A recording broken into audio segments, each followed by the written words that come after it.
Hey guys, this is Ableton certified trainer Orville Kline.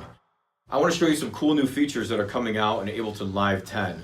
My favorite new addition is a brand new audio effect called Drum Bus. Let's check it out. Let's get started by dropping the classic Amen break onto a new clip slot on an audio track here in Live.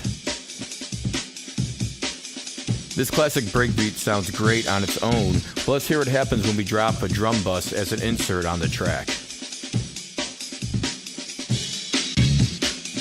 So right away, you can hear it fattened up the mix. By boosting the drive, I can add some crunch to it as well. The crunch adds some distortion or saturation to the middle and high frequencies. We have 3 different modes of drive for the low frequencies.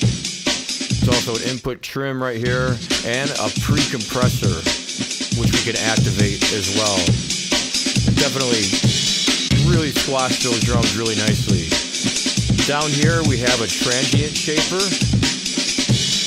You can see as I turn it to the right, it kind of emphasizes those cymbals. If I turn it to the left, it's kind of let the kick and the snare kind of be the predominant forces, or the main pieces of the beat. So depending if I wanted to bring out the cymbals more, or make the kick and the snare, I can really shape it with this transient shaper. So I'm going to tighten it up a little bit, just to get it that nice kind of punchy sound. The next section is this boom adjustment. If I just crank the boom up, you can hear what it's doing. It's making the bass frequencies resonate at the frequency selected by our boom frequency adjustment right here.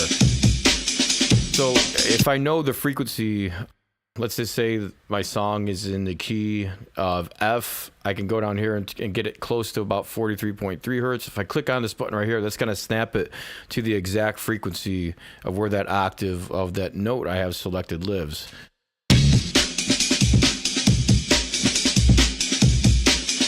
Right around here, is where the actual kick and the loop is hitting. And now I can snap it to exactly the A sharp octave 0 frequency to bring it out. So once again, let's do a quick before and after. Drum bus off versus drum bus on. We also have a dry and wet mix. Let's say if we don't want to change it that much, we can do like a 50-50 mix or something close to that. Or I can double click on here, which is another new shortcut to snap that parameter back to 0.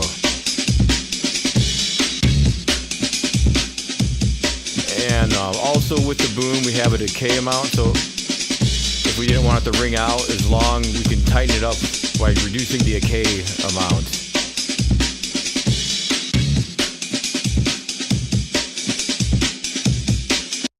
Not only does the drum bus sound good on an entire group of drums, we can also use the drum bus to beef up our individual drum sounds like kicks, snares, toms, and hi-hats.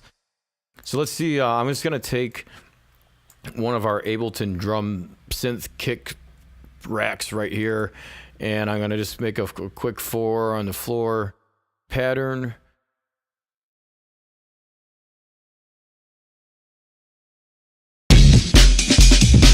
So this is what this kick drum sounds like right here.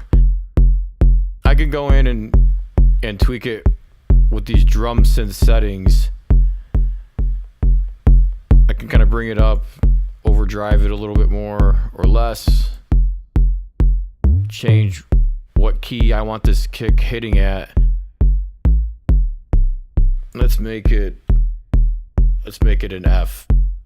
All right, so now let's hear what we can do if we drop the drum bus as an audio effect. Definitely bringing up the drive right away. It really amplifies it. It makes it a lot punchier. The compressor helps also. It just gives it a little bit more punch.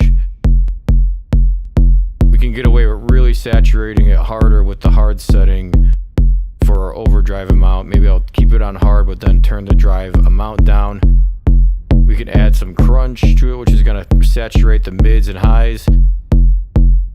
The dampening knob is essentially a low-pass filter, which allows us to kind of tame it down if the highs get a little bit harsh. And then again, we have our transient shaper.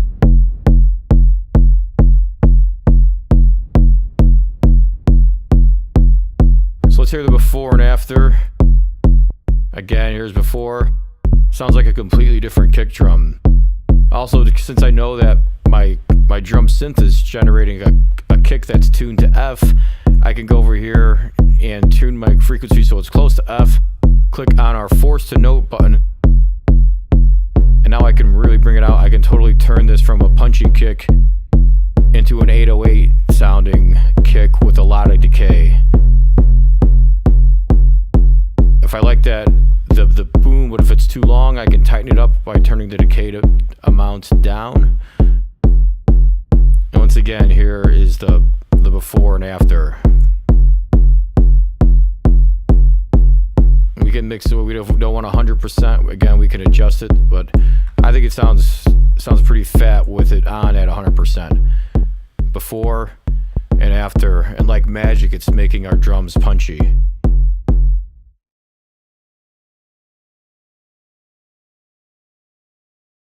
Alright, here's a new Ableton Live 10 project that I started just recently, and I definitely used the drum bus on the entire drum rack. So let's take a listen to just the drums by themselves, and you can see I have a drum bus right here next to the drum rack that's triggering all the main drums for the song. Now, the drums don't sound bad by themselves, but let's hear how they sound with the drum bus on now. You can see there's just a little bit of drive and a little bit of dampening, and I tweaked this transient shaper just a little bit also. So let's hear how it sounds with the drum bus on and off in context with the rest of the song. I'm going to deactivate it and let's take a listen. Again, the drums don't sound bad, but now let's turn the drum bus on.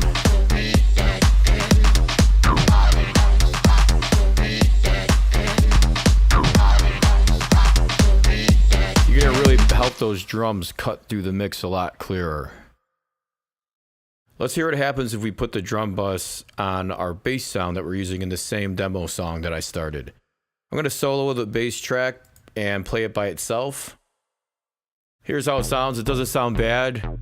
But let's see if we can have it cut through the mix a little bit more using our drum bus. So let's drop it on as an insert right here. And right away, just with the default settings, you can hear it's that really kind of driving it in a very pleasant musical way. Let's try switching it to the hard amount. All right. Let's try turning on the compressor. It's maybe compressing it a little bit too much. We probably don't need it. We'll keep the drive up. We can add some crunch here, just a little bit. We'll keep our dampening open. Now let's see what our transient shaper can do to make this a little bit punchier. That's nice and tight. I know that it's an E note that the bass is playing right now,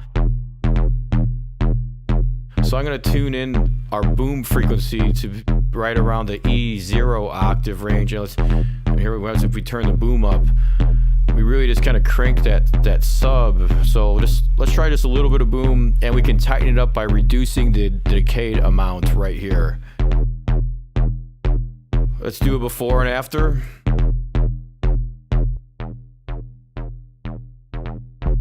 Really makes a big difference. Now let's hear how it sounds in context with it on and off. We'll start with the drum bus turned off, and we'll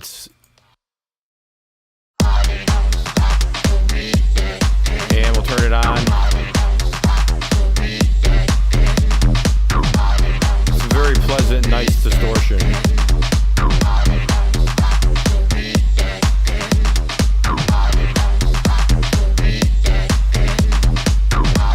Try using the drum bus on anything that can benefit from some saturation, some transient shaping, or some low-end enhancement. You won't regret it.